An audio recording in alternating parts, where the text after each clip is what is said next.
1. So I have issues sleeping, as I am a night shift worker, so sleeping for me is very hard. I tried to go to sleep at about 4 a.m. today, put on some tranquil spa music and let my mind relax. 6 deep breaths and focusing on every fiber in my body to relax.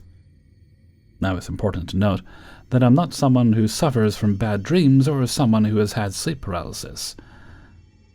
I just have a very fucked body clock.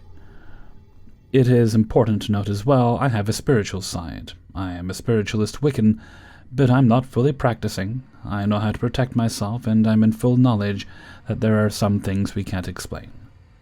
So I slip into a slumber, and I start dreaming pretty much straight away. This is how my dream went. I went to the funeral of a friend's aunt, a friend who I don't have in real life. She had been killed. I went with her to be there for her. Did normal funeral things. It's almost like I could have been there in real life. Now I can remember there was a homeless woman there, fairly smacked out on whatever drugs she used, and for some reason I just felt compelled to help her, so I went back with her to the recovery room place, and I said I will keep you company. I asked her why she was using it, and she told me it was to help her sleep, because they keep messing with her stuff. And instantly I knew she was taking Spritle. So they gave me my own room, and I hang my stuff up. I go to sleep in my dream, but I left a light source on of some kind. Because I get woken up to my clothes on the rail moving slightly, I ignored it and put it down to the breeze or something. Then I see them moving up and down the rail, unmistakably moving, so I speak up and say that this is my space, and the spirit here needs to leave. This resulted in the clothes being thrown to the floor, and the lights being turned out, and once again, I say this spirit is not welcome, and the bed starts to violently shake, and this woke me up. Now my room is completely dark, and this is the first time this has ever happened to me, so I know this was 100% real. As I woke up, there he was, stood by my bed, the shadow of a man. I knew instantly what I was looking at. He was normal height, in a suit. I could somewhat see he had an old-fashioned mustache and beard, and funny enough, he was wearing a bowler hat, not a top hat. Now, I knew straight away that he normally comes to people who have had sleep paralysis, but I was not in that state. I was able to see my phone and light up my room as clear as day. He disappeared. If that wasn't strange enough, the music I was playing had an hour soundtrack. When I went to stop it, it said I had only been asleep for 10 minutes. I have no idea what this means, but any help would be appreciated. 2. I was in sophomore year of high school. I'm 21 now. I've always been interested in the paranormal, and being a naive, curious teenager, my friend Jay and I decided to buy a Ouija board. Can't be that serious, right? It's just a board with letters and numbers written on it. Everyone says it's fake anyway. But I wanted to see for myself, plus we were bored and wanted something to do. So we got the board and tried to make contact 3 or 4 times on different nights. We waited like an hour each time and asked questions and even lit candles for the full effect. Nothing. Nothing happened, and I was starting to doubt it more after each attempt. So one night Jay's little cousin Lemuel and my other friend Tyr and I decided to play the game in Jay's room. Nothing out of the ordinary was happening, so Jay and Tyr started to move the planchette on purpose to mess with Lemuel. Lemuel was a 7 or 9-year-old child and fully believed that ghosts were controlling the planchette. Jay and Tyr got bored and sat across the room to watch videos and talked about whatever they were talking about at the time. So just Lemuel and I were still playing at this point. I asked questions, waiting for a response, but also not expecting anything. I felt a tug, a slow, forceful tug on the planchette. You know the feeling of wind against your hand out of a car window? It was similar to that.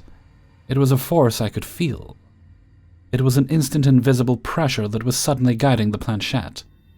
I remember looking at her fingers slightly hover and skim the planchette as it was moving towards yes. We were barely touching it. My thoughts seemed too slow as I could barely process what was happening. Before it even got to yes, I took my hands off the planchette, and she did the same. And what I have in front of me is a planchette shaking on the board. My heart was beating out of my chest. I fold the board with the planchette in it and quickly put it in the box. I'm holding the lid down as it's still rattling in the box until it stopped. It all happened so fast. Too fast for me to even vocally react. I look over at my friends and I'm like, did you guys see that? I had a shakiness in my voice. I could barely speak, my limbs felt weak. They instantly dismissed it and accused me of bullshit. They weren't paying attention to us. I asked Lemuel if she saw it, and she nodded yes and said, in a little voice. I couldn't sleep when I got home. I was paranoid something was around.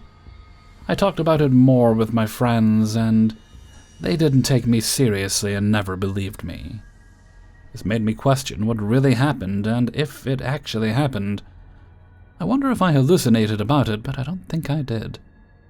I never hallucinated, besides sleep paralysis, and the little girl saw it. So anyway, life moved on, and I still don't have a reasonable explanation for that, and I will always wonder about it. I kind of wish I could talk to Lemuel about it to see if she remembers. But I feel that would be weird, since that was so long ago, and I'm not friends with Jay anymore. I guess I'll have to accept it's just a memory that lives as a mystery inside my head. 3.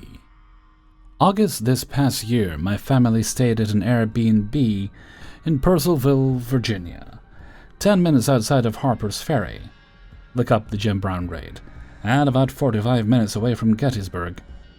The house itself is older than the town, built in 1752, and on a current working farm and vineyard.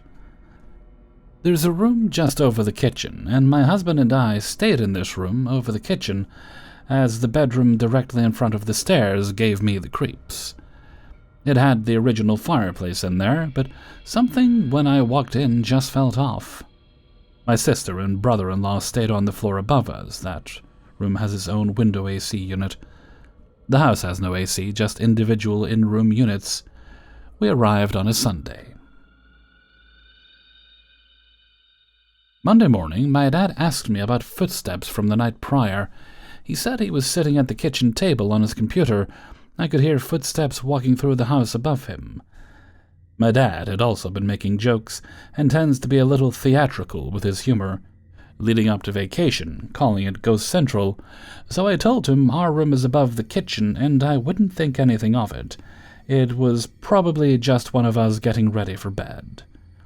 He then mentioned he thought he saw a bright light shining outside of his window and was tempted to look, but thought better of it. Again, my dad also has a history of wild dreams and sleepwalking, so I just brushed it off. Randomly, my husband asked me to help him move the crib from the other side of our room to be next to our bed. I didn't think anything of it, as he said it would just be easier because our room was so big. It was half the full length of the original cabin, with our only bed at the far end of the room, opposite from the crib, and a bathroom. On Tuesday, my dad's birthday, we sat in the old dining room for dinner. The room is a stunning, picturesque old farmhouse dining room, with a big window overlooking the field, shed, and barn, with the mountains around us. It was still light outside, about 5 p.m., while we were eating, and I looked outside the window and noticed the shed door seemed slightly ajar. I didn't think anything of it, but the next time I looked up, it looked more open, but slightly enough that I thought I was just overthinking it. This happened several times. The door was more open, more closed, etc. I didn't want to scare my already anxious dad, so I texted my husband, "Can you go out and check the shed? The door keeps opening, I think." He checks his phone, and when we both look up, we watch the shed door slowly open itself completely, and then just as slowly close itself shut. My husband went outside with my dad to check it out, but no one was there. He locked the shed and said it shouldn't open again. but it was weird that the door would both open and close itself like that. Wednesday, we were gone for the day in D.C., but on Thursday, we went to Gettysburg for the day, and my husband left after dinner to put the baby to bed, so I could do the ghost tour with my family. When we got home, my husband, who is naturally very skeptical of ghosts and hyper-logical about everything, said he heard footsteps upstairs when he got home. Now, my dad and sister had met the groundskeeper on a walk along the property earlier in the week, and my husband said he was worried the guy was a weirdo walking around the house and maybe snooping while we were gone. Another thing about the house, sound does not travel. Sitting in the kitchen, you didn't get an echo, or had to speak very loud and clear to someone in the next room, no acoustics. So he checked every room and closet to make sure no one was in the house. That's how loud the steps were. And he was a little spooked, but we decided not to say anything because my family was making comments all week about the house, and we didn't want to upset anyone. That night, I thought I was starting to get paranoid. I was hearing a knocking above my head and thought I was smelling vanilla. On the ghost tour, we learned that the townspeople dealt with the smell of corpses for months post-wear by dipping face masks in vanilla, lavender, mint. I thought I was just spooked and did my best to sleep. When I woke up the next morning, always the first because I have my routine with our daughter, I noticed the kitchen cabinets were left open. I was confused, but just closed them. And while my daughter was taking a nap later that morning, I tapped her monitor and the camera rotated all the way down. I was really confused. Had I held it down? Am I overthinking it? My family decided to spend the day in Leesburg as our last full day before we left Saturday. At lunch, I mentioned the cabinets, and my dad said it might have been him. He got my mom a glass of water before bed, and we all went to bed after him. Then my sister mentioned that she woke up in a cold sweat at 3 a.m. She said she was having a really weird dream, and thought she heard someone whisper in her ear, "Don't move." She said that before bed, her and her husband were watching more videos about Gettysburg, and saw a bright flash of light outside the window, and she even checked the weather, thinking maybe there was a lightning storm on the way or something. Then I looked at my husband and said, "Did you tell them about the footsteps?" He hadn't. He shared his story, and then he also woke up at 3 a.m. in a cold sweat this morning. My sister also mentioned that she also hated the first bedroom. There was something about the fireplace that creeped her out, the same way it gave me weird vibes. We all decided to keep the door shut all week, without saying anything to each other about it. We were all stunned. My sister immediately started panicking, asking if we should leave. We were all on the fence about it. We were planning to leave Sunday at 6 a.m. regardless to get home and return our rentals, but we weren't entirely convinced. We finished our day out, came home, and began to pack up what we needed to, and then went to dinner with the plan to stay one more night. This is where everything got really weird. When we got home from dinner, the bedroom we kept shut was cracked open, and then air coming out of it was so cold, it was like standing directly in front of the AC. It was just my husband and I on the stairs, and we looked at each other, and he quickly shut it before my sister came up because we didn't want her to freak out. We put the baby to bed, and I headed downstairs because we all talked about having one last fire pit outside. My husband stayed with the baby until she fell asleep. But when I came downstairs, my family was huddled together, saying, "We need to go." My sister was really scared and did not want to stay another night in their room. After some discussion, we all decided it'd be best to leave. We were all only 3 hours from home, and we could sleep in our own beds before midnight. We got the cars loaded up relatively quickly, and I had our daughter in her car seat and was talking with my sister with the car door open as the boys all did a final walk through the house. From the outside, you can see perfectly who is where in the house. I could see my dad walking into what was our room on the second floor with my husband, and I could see the flashlights scanning the top floor simultaneously, where my sister and brother-in-law slept. My husband had his flashlight on when he went into the house, so I assumed it was him up there. After a few minutes, my dad throws out some final trash, and I see him half-running, scuffling to the car and says, "Okay, time to go."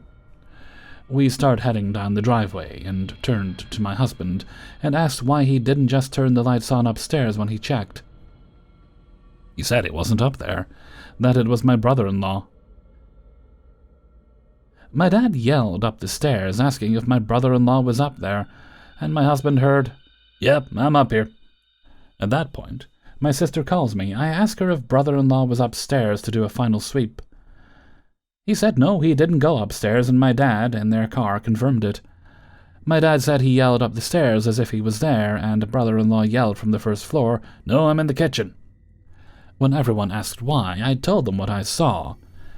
It was like someone was walking around the third floor with a flashlight, scanning the room.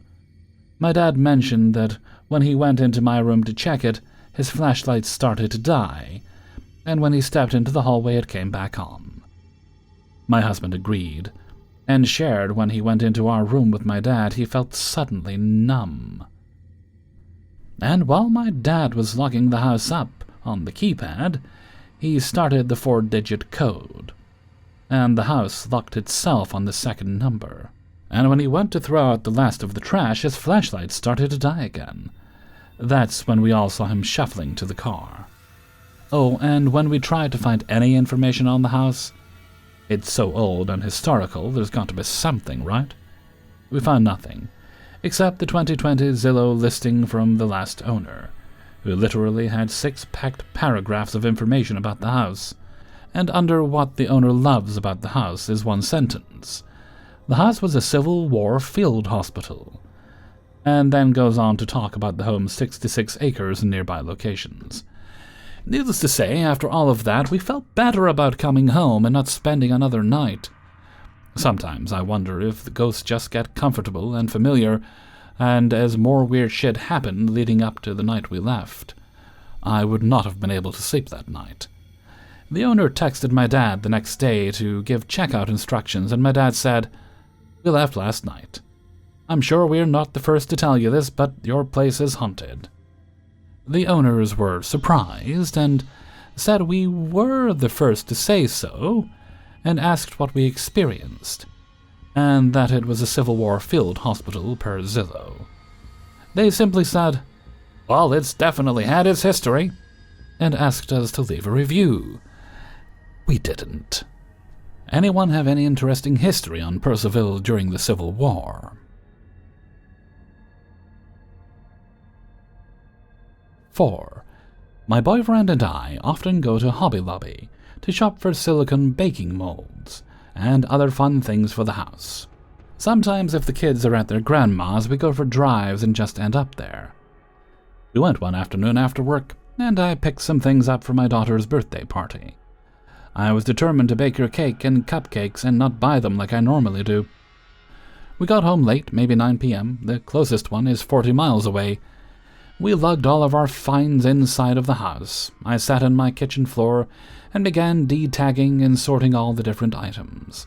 I picked up pens, chocolate molds, popsicle sticks, decorations, etc. My boyfriend was grabbing the last of the stuff from the car. Do you know that feeling you get when someone walks up the stairs? Like not only can you hear it, but vaguely you feel the floor shake a little bit. I've always had that. Our basement door is right off our kitchen and oddly has 2 tiny windows looking into the basement. It creeped me out previously that I put sticky notes over the windows. My boyfriend had to go out of state when his grandfather passed, and I couldn't get off work for it. So being home alone in a house I just moved into was keeping me on edge. Well, I was sitting on the floor and felt someone walking up our stairs. My boyfriend came through the front door, and I shook it off as him approaching, and I had been mistaken. He sat down at the table on his phone when I heard and felt it again. I asked him if he heard that, and he said no. I kept hearing it, and I was afraid someone, somehow, had gotten into the house while we were out of town. My boyfriend dismissed it as our cat. Our cat was a little chunky, but these were footsteps of a person, and I was so sure of it. I couldn't stop staring at the door, to the point I was in tears. I put my hands flat on the floor, feeling it faintly rumble with walking footsteps. Neither of us were moving. I was now making him paranoid, and he had never dealt with something like this before. I hid behind the mini-fridge on the floor, away from the little windows. We tried calling my dad to come over and check around with us to ease my mind, but no answer. Tried my mom, same thing. His parents lived out of state. There was nothing close to an emergency happening for sure to call the cops. My brother answered the phone, and in about 15 minutes, both brothers showed up with my uncle.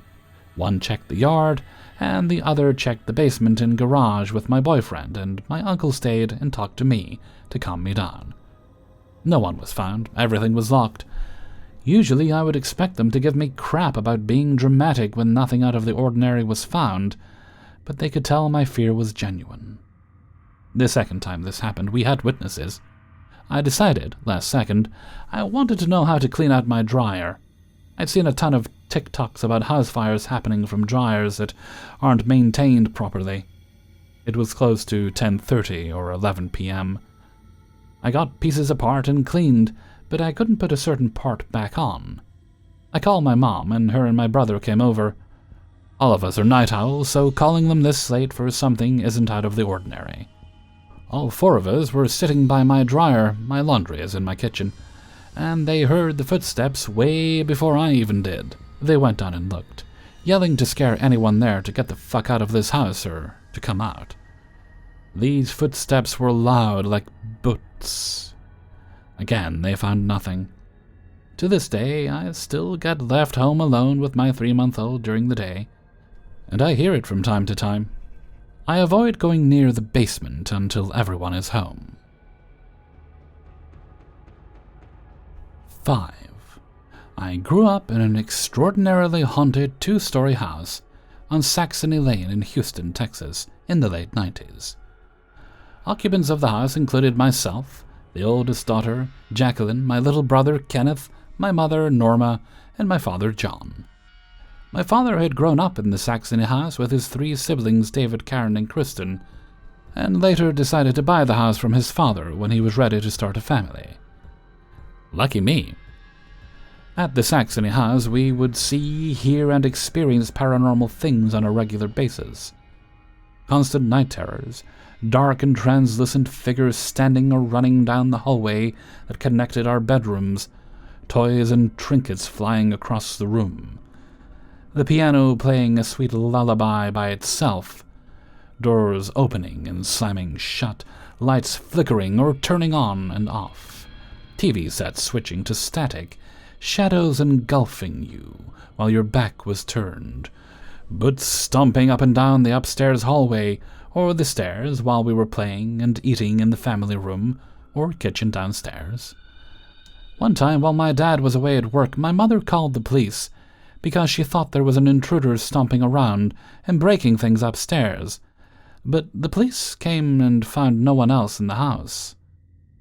This was just what we came to know as paranormal. Now that you have the introduction to our haunted abode, I can tell you about the green-faced lady.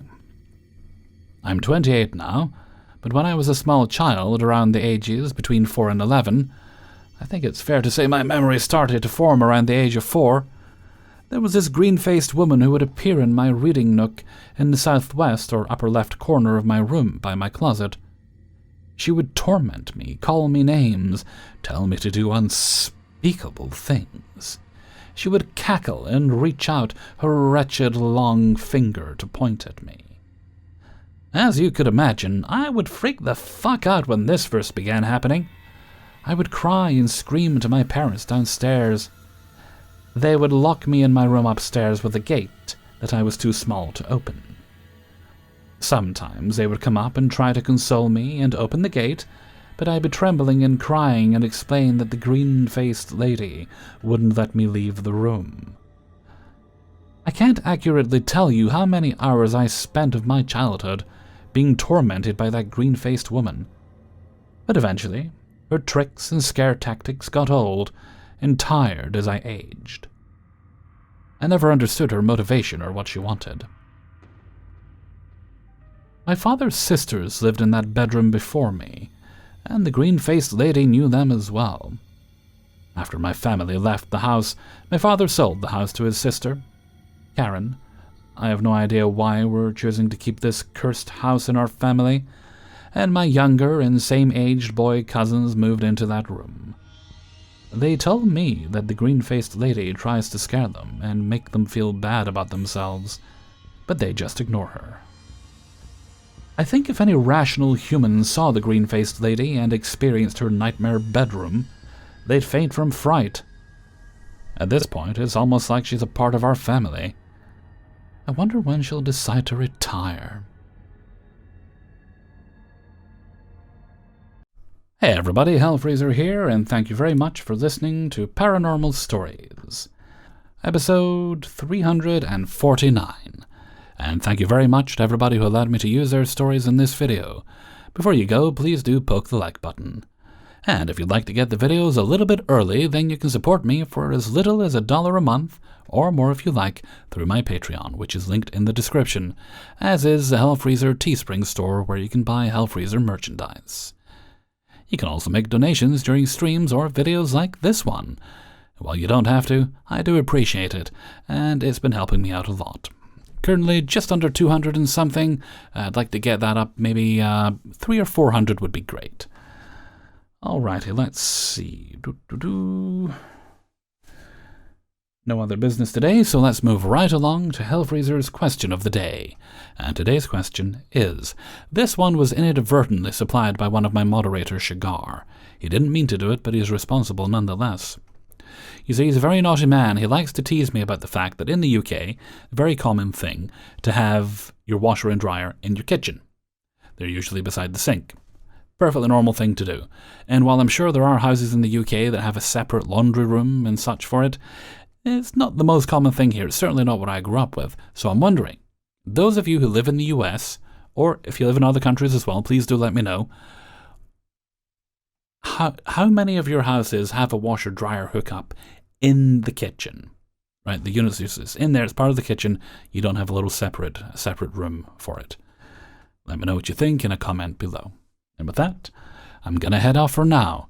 So until next time, thank you very much for listening, and take very good care of yourself.